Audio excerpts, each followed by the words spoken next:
Hello, everyone. Welcome to the Newsbrowse News broadcast. Foreign media reports indicate that the black box data from China Eastern Airlines flight MU5735, which crashed on March 21, 2022, killing all 132 people on board, suggests a pilot actively pushed the control stick downwards. The Boeing 737-800 plane plunged headfirst into the ground in Guangxi. The U.S. National Transportation Safety Board, NTSB, released the Flight Data Recorder, FDR, content on April 29, following a Freedom of Information Act, FOIA, request.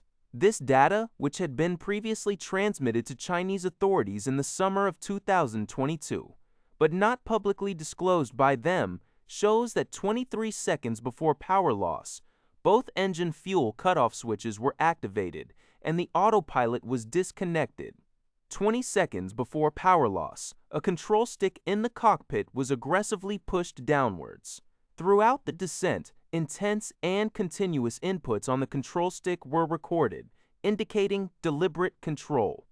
Furthermore, FDR data revealed significant changes in aileron input parameters during the dive, suggesting another pilot might have been attempting to regain control. This information aligns with Flight Radar 24 data showing the aircraft's rapid descent and a brief ascent before its final plunge. China's Civil Aviation Administration had previously rejected initial U.S. investigations that suggested intentional downing, calling them seriously misleading. The Zhao Shaba reports on these recent disclosures. NHK has learned from sources that a former Chinese professor at Japan's Hokkaido University of Education, who was detained and sentenced in China, has been released. The professor Yuan Kachin was arrested 7 years ago during a short trip back to China on suspicion of engaging in espionage activities. He was subsequently sentenced to 6 years in prison by a local court. Yuan Kachin, who was accused by Chinese authorities of engaging in espionage for Japanese intelligence agencies for a long time, was sentenced in 2024 by a court in Changchun, Jilin Province. Although his whereabouts were previously unknown, it has now been confirmed that he has been released and is residing in Changchun. A group of Hokkaido researchers, save Professor Yuan Kachin, stated that since he never admitted to any espionage charges, his current situation remains unpredictable, and they will continue to closely monitor developments. An international meeting concerning the Antarctic Treaty, which stipulates the peaceful use of Antarctica and prohibits nuclear activities, will take place in Hiroshima, Japan, in May, according to NHK.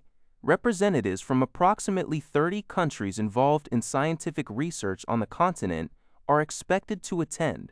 Key discussion points will likely include the impacts of global warming, managing the increasing number of tourists, and enhancing the transparency of national activities. Japanese Ambassador Hideki Uyama, who will chair the meeting, emphasized that Hiroshima's history of atomic bombing and its advocacy for nuclear disarmament and world peace align perfectly with the principles of the Antarctic Treaty. He stated that the meeting offers a significant opportunity to convey the value of peace and the importance of international cooperation. Despite the anticipated challenges in achieving consensus among diverse participants, including the United States, China, Russia, and Ukraine, Uyama expressed commitment to fostering a common understanding that strengthening international cooperation serves the best interests of all humanity.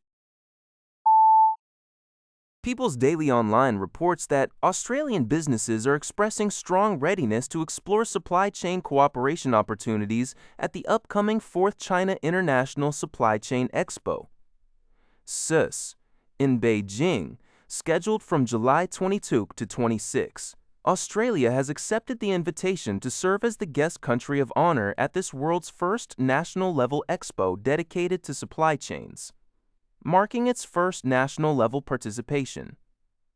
Representatives from various Australian enterprises, organizations, and industry bodies gathered at a recent CIS-ECE roadshow in Sydney, highlighting the importance of the Australia-China relationship. Arnold Jorge, CEO of the Export Council of Australia, emphasized strengthening supply chains with China as a trusted partner amidst global uncertainty. James Huey of China Westbridge Advisory Services, a returnee to the Expo, stressed its importance for discovering new products and technologies. The Australian delegation, led by the Smart Energy Council, plans to showcase strengths in smart and clean energy alongside innovative technologies in smart agriculture, healthcare, and services, aligning with cooperation priorities like green energy and the digital economy. According to a report from Zio Shipmall, the Liberty Times, a recent poll by The Washington Post, ABC News, and Ipsos reveals that over 60% of Americans are dissatisfied with the war against Iran. The survey, conducted from April 24 to 28 among 2,560 adults, found that 61% believe engaging in war with Iran was a mistake, a significantly higher initial disapproval rate compared to the 2003 invasion of Iraq, 26%, and the early stages of the Vietnam War, 24% in September 1965.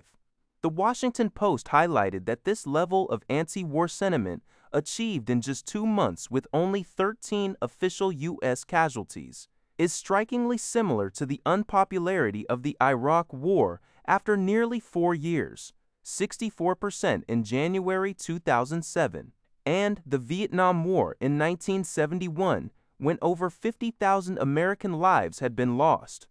The poll also showed a clear partisan divide, with 91% of Democrats and 71% of independents opposing the war, while 79% of Republicans supported it. Furthermore, 65% of respondents expressed skepticism that a peace agreement could prevent Iran from developing nuclear weapons.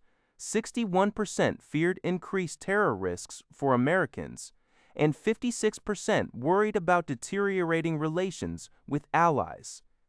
Economically, 23% of Americans reported worsening financial situations since President Trump's inauguration in 2025. That's all for this video. Thank you for watching. See you in the next video.